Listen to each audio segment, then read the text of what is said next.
В областном центре завершились масштабные тактико-специальные учения «Метель-2013». Участие в них приняли сотрудники ФСБ, полицейские и экстренные службы города. Сегодня утром были отработаны навыки взаимодействия различных структур при освобождении заложников. За ходом учений следил и наш корреспондент Никита Натапов.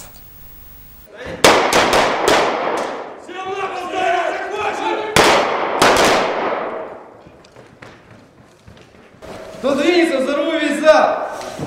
Эй, ты! Держи перед собой! Все руки положили на голову!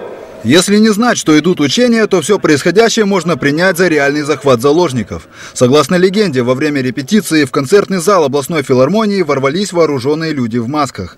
Захватив около 20 заложников и угрожая взрывным устройством, террористы потребовали от властей освободить их сообщников из биробиджанского следственного изолятора.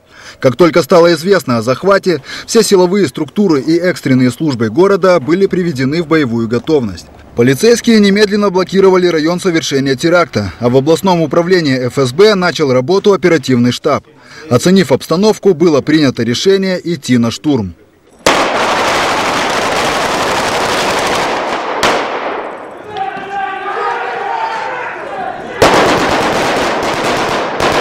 В считанные секунды бойцы спецназа обезвредили террористов. 3 из них были убиты на месте, 2 захвачены.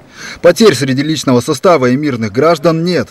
После эвакуации заложников к работе приступила группа разминирования. Тем временем на улице бойцы СОБРа передали захваченных террористов правоохранительным органам. Как сообщил начальник управления ФСБ по еврейской автономии Алексей Кальян, несмотря на мелкие недостатки, сотрудники спецназа действовали на должном уровне.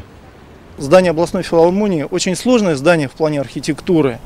И сегодня спецназ действовал не по стилю такому, что они раньше все это прошлись. Они действовали, для них абсолютно был новый объект. И коридоры и здания данного ведомства видели только по схеме. И действовали вживую, я могу сказать, действовали четко. Целью тактико-специальных учений «Метель» была отработка слаженных и четких действий всех структур. Всего в учениях участвовали около 400 человек личного состава различных ведомств.